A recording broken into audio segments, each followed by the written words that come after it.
నమస్తే, నేను విజయారెడ్డి. ఎస్, ప్రజల సమస్యలను తెలంగాణ ప్రజలకు ఏవైతే హామీలు ఇచ్చారో 6 గ్యారంటీల్లో 13 అంశాలు దాంట్లో ఇచ్చినవి ఏంటివి? ఒకటి ఈ ఫ్రీ బస్సు, రెండోది ఏదైతే 500 రూపాయల గ్యాస్ సిలిండర్ అన్నారు, మూడోది వచ్చేసి రాజీవ్ ఆరోగ్యశ్రీ 5 లక్షలు ఉంటే 10 లక్షలు చేయడం జరిగింది, ఇంకొకటి వచ్చేసి 200 యూనిట్ల ఫ్రీ కరెంట్ అన్నారు. ఇందులో మేము ఈ భాగంగా ఈ జిల్లాలు కావచ్చు, ఊర్లు కావచ్చు, మండలాలు తిరిగినప్పుడు వాళ్ళు ఏం మాట్లాడుతారు అనేది నేను ఒకసారి వాళ్ళ మాటల్లో కూడా వినిపిస్తా. రెండోది, ఈరోజు ఆయన ఏదైతే మాజీ మంత్రి హరీష్ రావు ఈరోజు గన్ పార్క్లో ఏదైతే సవాలు విసిరిండో, మీరు కనుక ఆగస్టు 15 వరకు మీరు ఇచ్చిన 6 గ్యారంటీ హామీలు ఏవైతే ఉన్నాయో అవి కనుక నెరవేర్చితే నేను నా ఎమ్మెల్యే పదవికి రాజీనామా చేస్తా, మళ్ళీ నేను ఎన్నికల్లో కూడా ఓనని చెప్పిండు, బై ఎలక్షన్లో కూడా. సో దాని గురించి ప్రస్తావిస్తూ ఈరోజు దాని గురించి రియాక్ట్ అయినాడు. ఒక 2 లక్షల రుణమాఫీ మేము చేస్తామన్నాము, ఆ సవాలుని స్వీకరిస్తున్నా, కానీ ఆయన ఇచ్చిన హామీలన్నిటి కూడా ఆయన ఒక సీసపద్యం రాసుకొచ్చిండు అన్నాడు. అంటే తెలంగాణ ప్రజలకు ఇచ్చిన హామీలని సీసపద్యంతో పోలుస్తున్నారా? అందులో ఏమేమి ఉన్నాయి ముఖ్యంగా? సో రుణమాఫీ ఉంది, మహిళలకు 2500 ఉంది, కొత్త పింఛన్ల విషయంలో ఇక్కడ 2016 అంటే 4000 ఇస్తామన్నారు, వికలాంగులకు 6000 ఇస్తున్నారు, 5 లక్షల విద్యా భరోసా కార్డు అన్నారు, దాని తర్వాత రైతు భరోసా అన్నారు. సో 5 లక్షల ఈ రకంగా చూసుకుంటే ఒక్కొక్కటి ఇందిరమ్మ ఇండ్లు, తర్వాత ఉద్యమకారులకు 250 గజాల జాగా, ఇంత ఉంది, చాంతాడంత పొడవు ఉంది ఆ లిస్టు. ఏది? 420 మీన్స్ 420 హామీలు కాకుండానే ఇందులోనే ఇన్ని అంశాలు ఉన్నాయి. ఈ అంశాలను గుర్తు చేస్తుంటే ఏమవుతుందనంటే, సో మన తెలంగాణ ముఖ్యమంత్రికి, ప్రియతమ్మ ముఖ్యమంత్రికి చాలా బాధ అవుతుంది. ఎందుకు నన్ను ఇట్లా మాట్లాడుతున్నాను లేవట్లా? సో ఇక ఆయన అగ్రెసివ్ లెవెల్లో పోతున్నాడా, ఆయన నోటి దూలు అంటామా, నోటి దూరుసు అంటామా, తెలంగాణ ప్రజలే అంటున్నారు. సో మనం ఇప్పుడైతే ఒక విలేజ్లో ఉన్నాము, సో కోడేరు అనే విలేజ్లో ఉన్నాము. అసలు ఏం చెప్తారు? నిజంగానే ఇచ్చిన హామీలు నెరవేరినాయా అంటే? నేను చెప్తాను, నా మీద బాగా ఉలిక్కి పడుతున్నారు, నా గురించి ఏవేవో కామెంట్లు పెడతారు, నాకు ఎక్కడెక్కడి నుంచో ఫోన్లు చేసి బూతులు మాట్లాడిస్తారు కదా. సో మీ బూతులకి నేను భయపడేది లేదు, బాధపడేది లేదు. సో బాధ కలుగుతుంది, కానీ ఆ బాధ నేను మీకు కనిపించింది అనుకో, మీరు ఇంకా నన్ను అంచివేయాలని చూస్తారు. ఒక్కసారి ఇంతకు ముందు మాట్లాడి నేను మళ్ళీ కూడా మాట్లాడిస్తా. మీరు ఇచ్చిన హామీలు ఏ మేరకు నెరవేరినాయి? మీరు 14 సీట్లు అంటారు కదా, 14 పక్కన పెడితే కనీసం ఒక 5 సీట్లన్నా గెలిచే అవకాశం ఉందా అని నేను అంటున్న మాట కాదు. తెలంగాణ ప్రజలు నిలదీస్తున్నారు, వాళ్ళ ఆవేదన వ్యక్తం చేస్తున్నారు. ఇదే కోడూరు నాగర్ కర్నూలు పార్లమెంటు నియోజకవర్గంలో ఉంది. మండలం ఏ మండలం? మండలం కోడేరే. మండలం కూడా కోడేరట. 5 గంటల నుంచి సాయంత్రము రాత్రి 12:30 గంటల వరకు కరెంటు పోతుంది అనేసి వాళ్ళు మమ్మల్ని ఉండండి మీకు చూపిస్తామని చెప్తారు. సో అలాగే కల్లాలకు వచ్చేసి బొడ్లు వచ్చేసి నెల రోజులకు పైన అవుతుంది, కొనే దిక్కు లేదని చెప్తారు. 500 రూపాయలు పక్కన పెడితే కొనే దిక్కు లేదు, నాదులు లేరంటారు. ఇవన్నీ కూడా ప్రజలు చెప్తున్నారు కదా, మీరు ఏం సమాధానం చెప్తారు? సో ఒకసారి వాళ్ళతో మాట్లాడిద్దాం. ఒకసారి రండి. మీ పేరు? నా పేరు లక్ష్మీకాంత్ అండి. లక్ష్మీకాంత్ గారు, ఏంది పరిస్థితి? నేను చెప్పింది మీకు అర్థమై ఉంటుంది కదా. ఆయన ఈ 6 గ్యారంటీ స్కీమ్లో ఉన్న 13 ఏవైతే అంశాలున్నాయో వాటిని ఒక సీసపద్యంతో పోలుస్తున్నాడు. అంటే వాళ్ళు ఇచ్చిన హామీలనే వాళ్ళే అవహేళన చేస్తున్నట్టుగా అనిపిస్తుంది. ఏమనిపిస్తుంది? మీరు ఇన్ని రోజుల పాలన అంటే 5 నెలలుగా వస్తుంది దాదాపుగా, ఎట్లా ఉంది? వాళ్ళేమో మేము 14 సీట్లు గెలుస్తాము, తెలంగాణ ప్రజలందరూ రోజు పండుగ చేసుకునే పరిస్థితి ఉంది అంటారు. మీరేం చెప్తారు? కాంగ్రెస్ గవర్నమెంట్ గెలిచిన 5 నెలల్లోనే, అంటే 5 నెలలు అయింది, ఇప్పటికి కంప్లీట్ అయిపోయింది. ఈ 5 నెలల్లోనే వాళ్ళ యొక్క అభివృద్ధి ఎంత ఉందనేది ఒక క్లారిటీ వచ్చింది పబ్లిక్ కూడా. ఎట్లా వచ్చింది అని అంటే కొన్ని విషయాలు మనం చూసుకోవాలి. ఇంతకుముందు టీఆర్ఎస్ గవర్నమెంట్ ఉన్నప్పుడు కొన్ని విషయాలు, అది రైతులకు ఎస్పెషల్లీ రైతులకు ఎక్కువగా ఉపయోగపడ్డ చాలా విషయాలలో రైతు బంధు.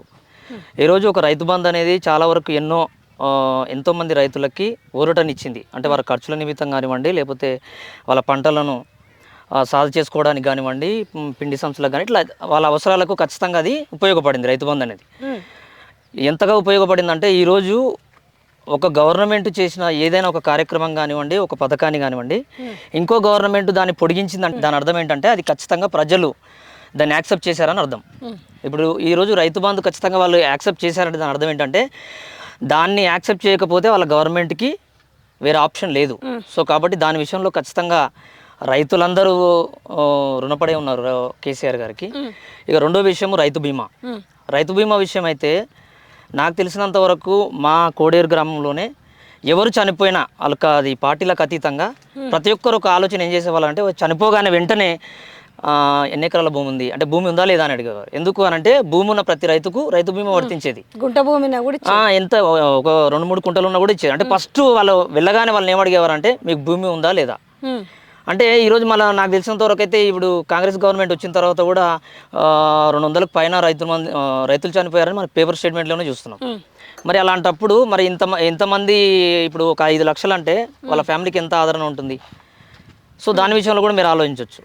అలాగే కళ్యాణ లక్ష్మికి సంబంధించింది కూడా మీరు కొంతవరకు బాగా ఆలోచిస్తే కొన్ని విషయాలు మనకు అర్థమవుతాయి. ఏంటి అని అంటే కళ్యాణ లక్ష్మి ఎప్పుడైతే వచ్చిందో అది ఒక టీఆర్ఎస్కి సంబంధించిన పథకం అయినప్పటికీ కళ్యాణ లక్ష్మి వచ్చిన తర్వాత ఎవరైతే పేద తండ్రులు ఉండరో ఖచ్చితంగా అంటే అబ్బాయి వాళ్ళ అమ్మాయి వాళ్ళు వచ్చి కూడా వాళ్ళు స్పెషల్గా అడుగుతారు అంటే మాకు ఇవ్వాలి అని. అంటే ఖచ్చితంగా ఈ పథకం వస్తుంది, పెళ్ళైన ప్రతి ఒక్కరికి వస్తుంది అనే ఉద్దేశంతో పెళ్ళైన కానీ ఆ సమస్య అంటే అక్కడ సందర్భం వస్తుంది. అలాగే ఇప్పుడు మీరు ఇందాక అన్నారు కాంగ్రెస్ గవర్నమెంట్ వచ్చిన ఈ 5 నెలల్లోనే ప్రజలకు చాలా విషయాల్లో క్లారిటీ వచ్చింది. ఎందుకు అనంటే ఈరోజు ఒక అడ్మినిస్ట్రేషన్ కరెక్ట్గా పాలించే ఒక వ్యక్తికి ఎలా ఉంటుందంటే ఎట్లా అడ్మినిస్ట్రేషన్ చేయాలి, లేకపోతే ఊరిలో ఉన్న సర్పంచ్ దగ్గరికి వెళ్తే ఎన్ని వార్డు మెంబర్లు ఉన్నాయి, ఎట్లా వాటర్ ఇవ్వాలి, ఎంత టైం పడుతుంది అని అన్ని విషయాలు వాళ్ళకి క్లారిటీ తెలుస్తాయి. అలాగే ఇంత కేసీఆర్ గారు ఉన్న ఈ 10 సంవత్సరాల కాలంలో ఎప్పుడు కూడా మనకు వాటర్ ప్రాబ్లం రాలేదు. ఎందుకు అనంటే ఆయనకి అడ్మినిస్ట్రేషన్ పై స్థాయి నుంచి కింది స్థాయి వరకు క్లారిటీగా తెలిసింది. ఎప్పుడు ఏ నీళ్ళు వదలాలి, ఎప్పుడు ఎక్కడ నీళ్ళు ఎన్ని టీఎంసీలు మనం వాడుకోవాలి, ఎంత దాచుకోవాలి ఎండాకాలం వచ్చినప్పుడు అని. సో ఎప్పుడైతే ఈ కాంగ్రెస్ గవర్నమెంట్కి క్లారిటీగా తెలియని ఒక విషయం ఏంటంటే ఎక్కడ ఏది వాడుకోవాలి అనేది వాళ్ళకి క్లారిటీగా తెలియలేదు. సో అది మనకు స్పష్టంగా మనకు అర్థమైపోతుంది. సో కాబట్టి మేము ముఖ్యంగా ఈ సందర్భంగా నేను చెప్పేది ఏంటంటే మన నాగర్ కర్నూలు డిస్టిక్లో ఉన్న ప్రవీణ్ కుమార్ సార్కి మనం ఖచ్చితంగా సపోర్ట్ చేయాల్సిన అవసరం ఉంది. ఎందుకు అవసరం ఉంది, సపోర్ట్ చేయాల్సిన అవసరం ఎందుకు ఉందనంటే ఎంతోమంది నాయకులు తమ స్వార్థాల కోసం వచ్చి ఉంటారు, కానీ ప్రవీణ్ కుమార్ సార్ అలా కాదు.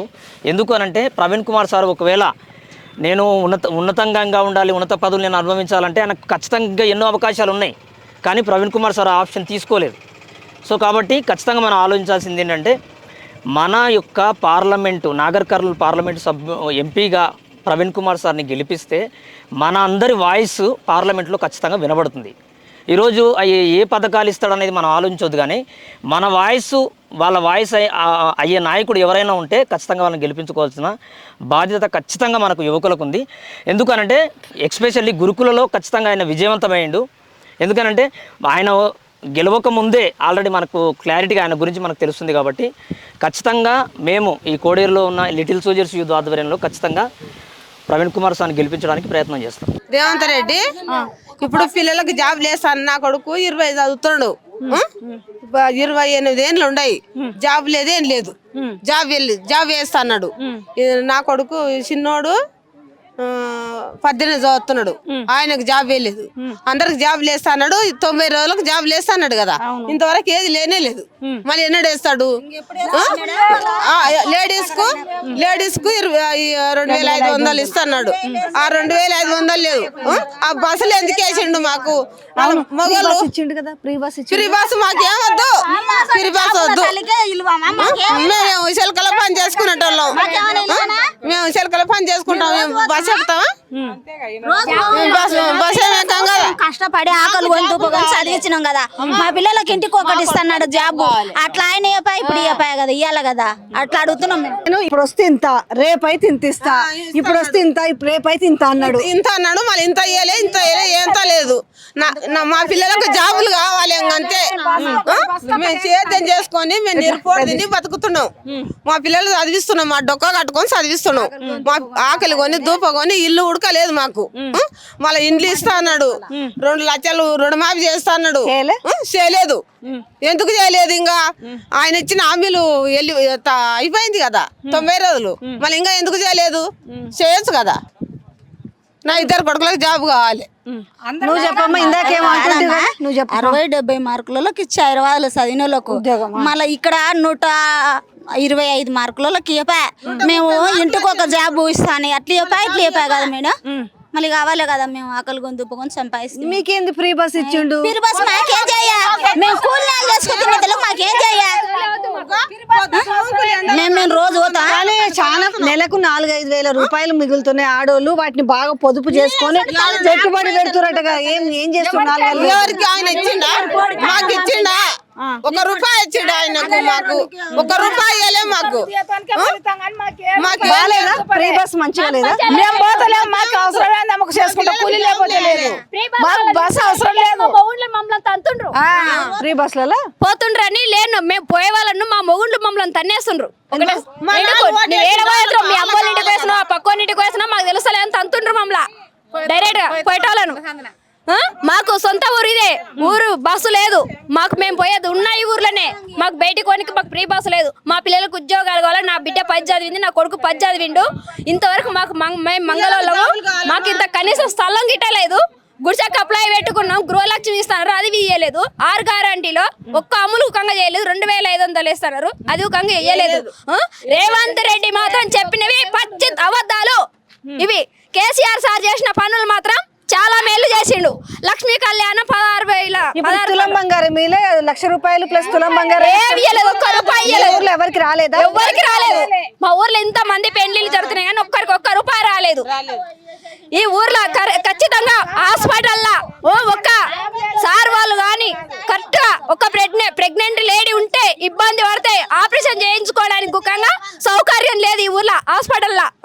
ఒక మహిళ బాధ పట్టించుకోనికి ఇల్లు తిరిగి ఒక్క పోలీసు వాళ్ళు కంగా తిరిగి భర్త కొడుతుంటే ఒకంగా వచ్చి చూసే వాళ్ళు కంగా లేరు. ఇంటింటి కాడ పక్కన తన్నుకొని ఇవి బెల్ట్ షాపులు తీసేస్తానని ఎందుకు తీసేయలేదు, అది ఒక్కటే కారణం. బెల్ట్ షాపులు మేము వస్తే తీసేస్తామన్నారు కదా, తీసేయలేదు. ఇంతవరకు బెల్ట్ షాపుల వలన చాలా మగవాళ్ళు చనిపోతుండ్రు, చాలా మగవాళ్ళు చనిపోతుండ్రు. దాని వలన మేము ఇప్పటి వరకు పింఛన్ రాని వాళ్ళు కంగా ఉన్నారు, మొగుళ్ళు చనిపోయి వాళ్ళు రాండి.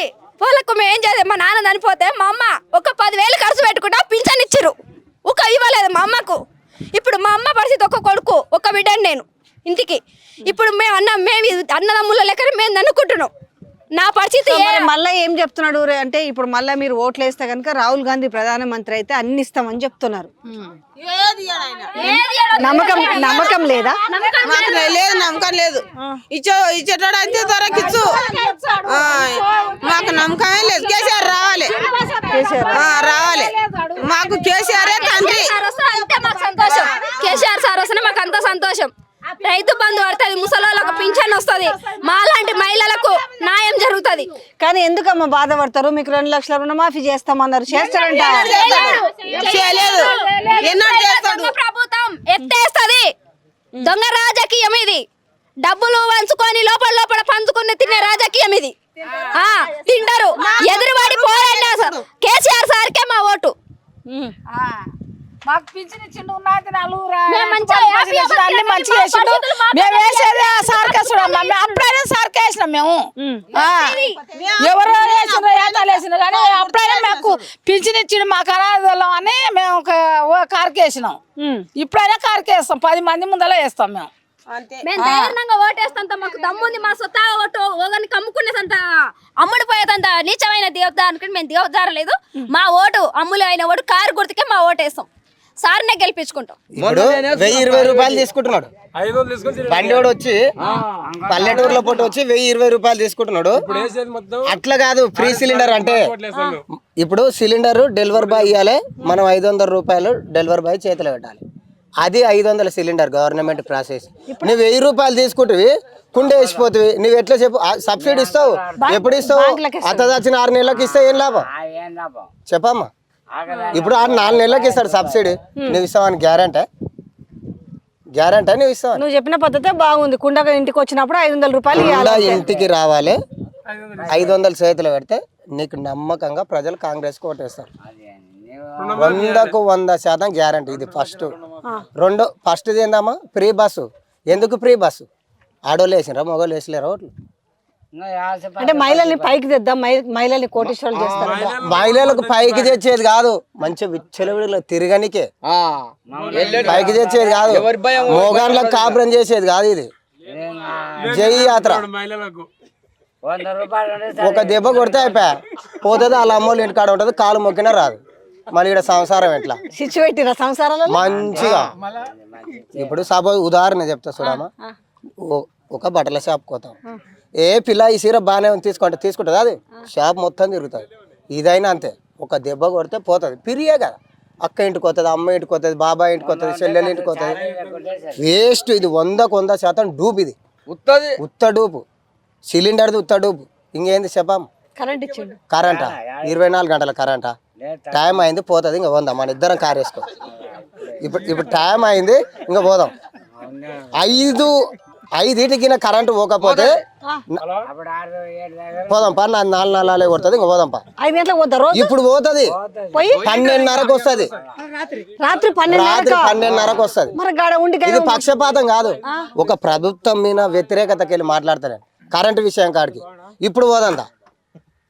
మరి ముఖ్యమంత్రి చెప్తున్నా కరెంటే పోతలేదు, ఎవరో ఆడో ఈడో మోపై తీసుకుని కరెంటు మా చెరకలకు వచ్చి రేవంత్ రెడ్డి నిజం ఇట్లా పట్టుకోవాలి, ఇంకా తెలుస్తుంది 24 గంటల కరెంట్. ఇప్పుడు 5 గంటలకు తీస్తే రాత్రి 12:30కు వస్తుందమ్మా. 100కు 100% నిజం ఇది, ఏదో ప్రతిపక్షం కాదు.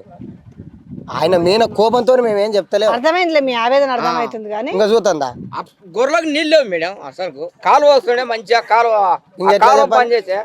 మేడం.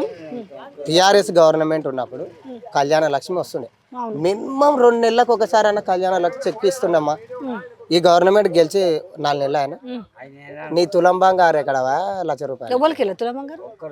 మా ఊళ్ళో 30 పెళ్లిళ్ళు ఆయన, మళ్ళీ ఒక్కను కూడా రాలే. లక్ష రాలే, తులం రాలే, ఇంకెక్కడ పోదు అన్నుతుంది మేడం. ఇంకెక్కడవా? ఎట్లా చెప్పండి మేడం, పచ్చి మోసాలు. ఇట్లా మోసం చేసి అధికారంలోకి రాకూడదు. నువ్వు చేసేటట్టయితే నేను 15 ఆగస్టు నాడు 2 లక్షలు, ఆయన ఏమన్నాడు అధికారంలోకి రాముందుకు డిసెంబర్ 9 నాడే చేస్తాడు. మళ్ళీ ఇప్పుడు 15 ఆగస్టా అదైనా చేస్తాడని గ్యారంటీ ఉందా? అది ఓన్లీ ఎంపీ డమ్మీ ఓట్ల కోసమే ఇదల్లా. నువ్వు గెలుస్తాడని అనుకుంటారు కానీ కాంగ్రెస్ అయితే రాదమ్మా, కాంగ్రెస్ రాదు. సీసపద్యంతో పోల్చిండు ఎలా హరీష్ రావు. సీసపద్యం కాదు, పిఎం అయితే కాలేడమ్మా రాహుల్ గాంధీ. నువ్వు అంటే 14 మందిని గెలిపిస్తాడు. 14 మంది కాదు, 2 గెలుస్తాడు, ఎక్కువ గెలవాడు కాంగ్రెస్ వాళ్ళు. నేను నిజంగా చెప్తున్నా, 2కు తప్ప ఎక్కువ గెలిస్తే చూడు. మార్పు మారిండు, కానీ వీళ్ళు కూడా మారిండ్రు. ఓటర్లు 4 నెలలకే మారిండ్రు. వాస్తవమే, కేసీఆర్ ను ఓడగొట్టాలని మారిండ్రమ్మా. వీళ్ళు 4 నెలలకే మళ్ళీ జనాలు మారిండ్రు. అంటే 4 నెలలకే మారిండ్రు. సిలిండరు అబద్ధం చెప్పి 500 అన్నాడు, ₹1000 వసూలు చేస్తున్నాడు. మళ్ళీ వీళ్ళు మారలేరా? ఏమన్నా బోనస్ పైసలు ఇస్తుండ్రా? 500 ఓట్లే కొనతోలేడు. నెల రోజులు ఆడ పోసి, మా ఊరు మంత్రాల గుడి కాడ నెల రోజులు ఆడిపోసి కొంటలేరు. అరే ఇంకా ఇప్పుడు కార్లో పోదామమ్మ మన అందరం. ఆడికే పోవాలి, తెలుస్తుందిగా అన్నయ్య. ఏది ఇప్పుడు ఒక్కట్లే బోనస్ ఎక్కడ వాడిని? 500 బోనస్ పోయిందా? అక్కడనే పోయిందా? వానాకాలం ఇస్తాడంట. అంటే ఇది ఆనకాలం. నువ్వు ఆనకాలంలోనే గెలిచినావు. మొగడు చచ్చిపోయినాక పెళ్ళం బుద్ధిమంతురాలు అయిందంట. ఇది అట్లే ఉంది. ఈయనది ఆనకాలం అయిపోయా, యాసంగిన అయిపోయా, ఆనకాలంలో గెలిచిండు. ప్రభుత్వం సతమతలు ఉన్నది, పోయింది. ఇప్పుడు కూడా సతమతలే ఉంది. నువ్వు 4 ఏళ్ళ లేవంటే మరి కాదమ్మా, నువ్వు 4 ఏళ్ళ పెళ్లి చేసుకొని ఇంకా పెళ్ళమో ఇంకా మంచిగా ఉన్నారా? అప్పు చేయని ఎవడున్నాడు? నేను కూడా చేసిన 2 లక్షలు అప్పు. నేను కూడా 2 లక్షలు అప్పు చేసినామా. మళ్ళీ ఎట్లా పెళ్ళాన్ని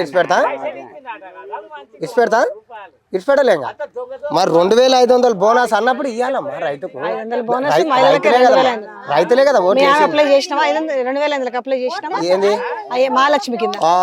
అమ్మ కనీసం ఈ సిలిండర్ ₹1000 ఇస్తే ఇంటికన్నా వస్తుంది, కానీ అది 10,000 ఇచ్చినా 2500 ఇంటికి వస్తలేదు. అర్థమైందా అమ్మా?